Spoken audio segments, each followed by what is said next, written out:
Welcome back to CPAC Now here in Budapest, Hungary.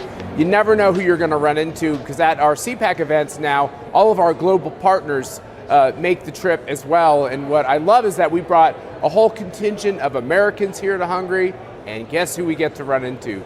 Aeba, the chairman of the Japanese Conservative Union. He runs CPAC Japan, and CPAC Japan is around the corner.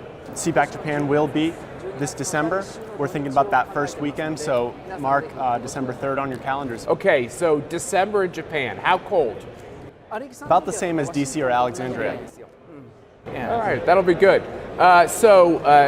Jay, did you ever think we'd start to have CPACs in Europe? Yep. We started in Japan. Yep. It was really your vision, and here we are in Europe.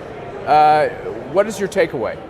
Yeah, it's really incredible. If you think back 8 years ago when Jay first met you. 8 years. And now CPAC's all over the world, so it's really fantastic. Yeah. So when we first went to Japan and you first came to our CPACs in America, it was dominated by concerns, mutual concerns over China.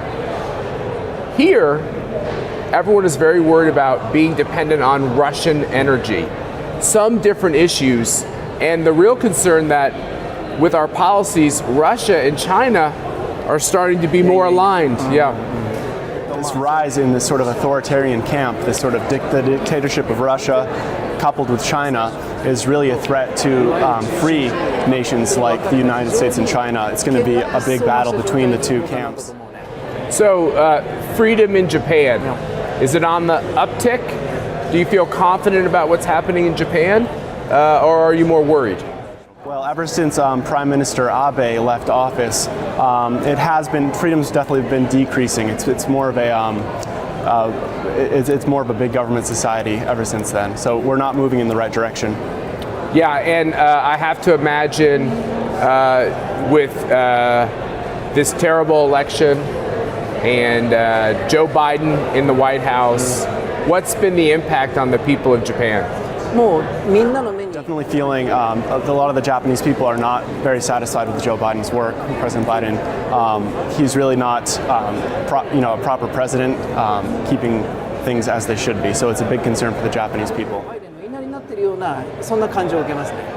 I know that our friends overseas were very discouraged over the idea that there was questions about the election and everything else, but even more concerned that Joe Biden seems very unsteady in office. Do you think that the regime in Beijing, in China, views Joe Biden as so weak, and that's one of our big problems? So Biden is certainly a weak leader, and we are paying the price for that across the world. These rogue nations like North Korea and China are doing whatever they want. They feel emboldened to do as they please, and there's nothing checking them. So we really need to return to a strong America and have a strong leader that will keep these authoritarian nations in check. Well, Jay, that starts in November in America with the conservative victories in Congress. But then we have to get back to the White House 2 years later. Yes.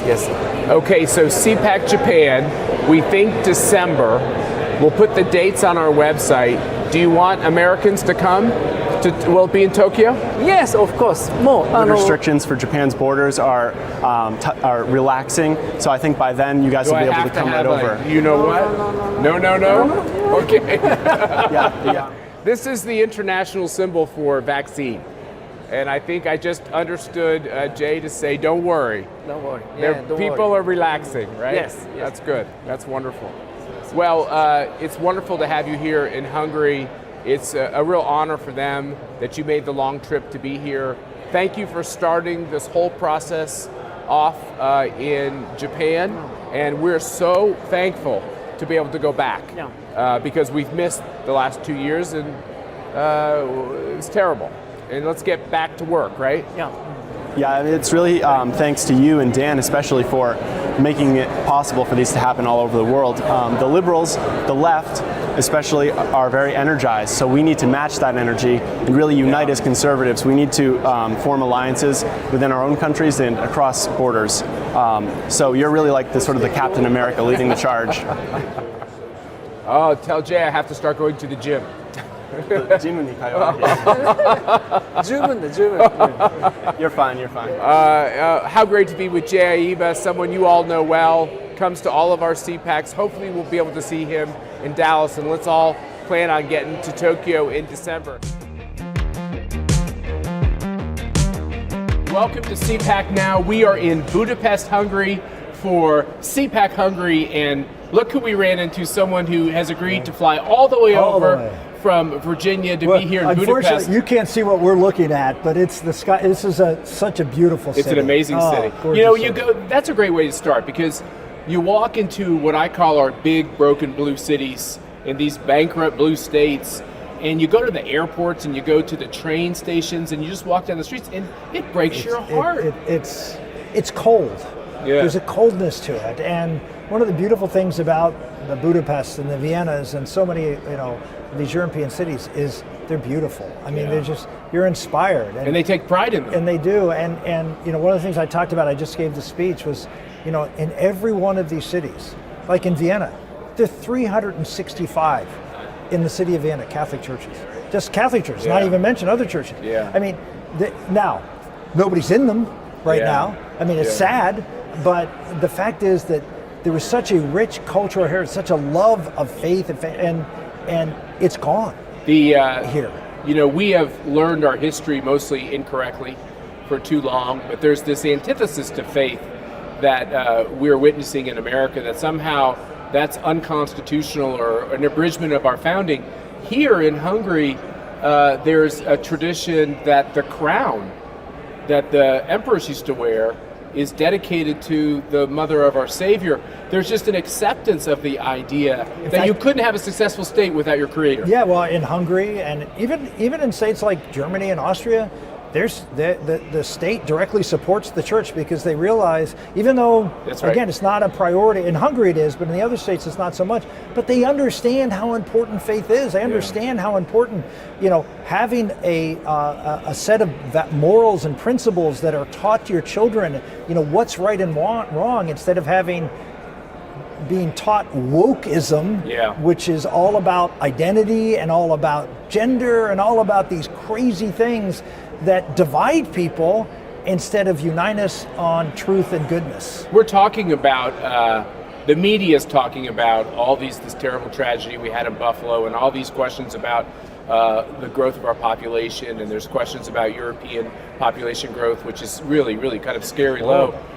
We have this whole question in America where Roe v. Wade could be put aside. How come the left never brings up the fact that if there's a population question, why don't we start by giving our own children life? Yeah, I mean, there is a population question. I mean, birth rates in the United States over the past half dozen years have plummeted. Yeah. I mean, we were always holding just above replacement rate, but now we're anymore. well below. We're almost European, just like what they are here in Europe. And you're right, there is an issue of population, and the issue of population isn't what the left, for decades, talked about. Oh, overpopulation, we won't have enough food. Of course, they were wrong then. They're always wrong, but they were wrong then. And now they're saying, we don't have enough people, so what do? We bring millions of illegals across the border, and that's the way we do this. Instead of saying, why don't we have our own children? Why don't we nurture our own families? Why don't we support them with the values? Why don't we support our families and kids? They don't want anything to do with that. They want to bring people in and be able to indoctrinate them to create little leftists so they can hold power. So Prime Minister Orban talked this morning about how he built a fence or a wall on a southern border. He's been a hardliner on stopping illegal immigration. Yes. He's been contrary to the EU on these basic questions. And he's doing something else which is somewhat controversial, even to conservatives, this idea of giving huge tax rebates to parents who have kids, and really encouraging them to have big families. If you have more than 3 kids in Hungary, you never pay any taxes the rest of your life. Yeah, think about that. You'd be off. You'd be in a good shape. Maybe I'm moving to Hungary. I don't know, but they understand that if you're not going to allow people to come into the country, because look, the issue here is much more severe than the issue in the United States. Look, there's nobody been tougher on the border over the decades than Rick Santorum. Yeah, it's true. But the immigrants coming over the southern border in the United States are at least culturally similar to the United States. Whereas the people coming from Algeria and Syria and Morocco, they're not. That's right. And so they to preserve their culture, the Western civilization, they can't take immigration. So unlike us, who we have that option. It's not a good option in my opinion. I think it's wrong. They have no option. So they have to do something to encourage families to have children, and they do everything they can to encourage them. And one of the most important things is just talk about it. That's right. Just say, look, this is an important thing that, as a friend of mine here said, one for children, one for the mother, one for the father, and one for the state. And that's right. One for the country. That's right. So that's what they say. Well, here. I think the other thing that should happen, certainly in America, is this idea of moms and dads showing the joy they have to bring kids into the world. I mean, look at us. Pretty good. Well, you made me a piker. Just a couple, but just a couple. But the point is this, which is I got married at 34. I didn't know if I was even going to have kids. I got married at 32. We started having these kids, and they're the greatest blessing you could ever imagine in your life. Absolutely, and as I said inside, it's the greatest accomplishment of my life. And it's I always say I said inside, everything you do in life, everything you do, will fade away at some point, and you will be forgotten. Everything you accomplish will be fade away, it will be torn down or whatever it is. Everything. There's only one thing you do in life that lasts forever, and that's cooperate with God to create an immortal soul. Yeah. And that and they will create other immortal souls. That's really what lasts. And that's what you should be investing. If you want to invest in the future of a country, invest in your children. Yeah. Have children, invest in those children. That's what'll make a great country. All right, a final question for you. I know that one of the great things about CPACs is you meet a lot of great people, and I've seen you work in the hallway here, which is great. It's a part of this, which is human beings from different countries working together, especially when we're politically allied, when so many of us are canceled so much. It's nice when we can actually help each other. A final question.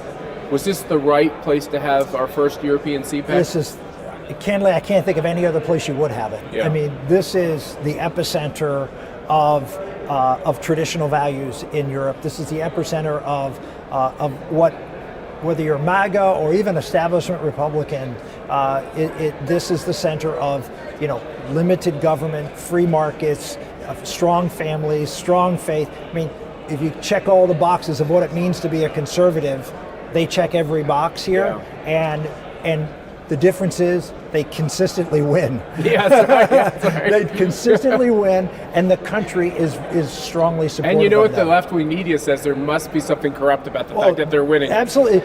They look into their elections here. They couldn't possibly, because they're this unicorn here in Europe, and yet they are very popular here. If you go around into society here, this is a vibrant place. I mean, this is a thriving place. All sorts of different cultures, a lot of diversity. It's true. And yet, it's conservative. And Senator Santorum knows there's a lot of great restaurants too. I closed down one last night. So yes, it's a real honor to have you here in Thank Budapest you. for CPAC. Thank you for all you do. I'm glad you're and prospering. For what you do. Thank you as well.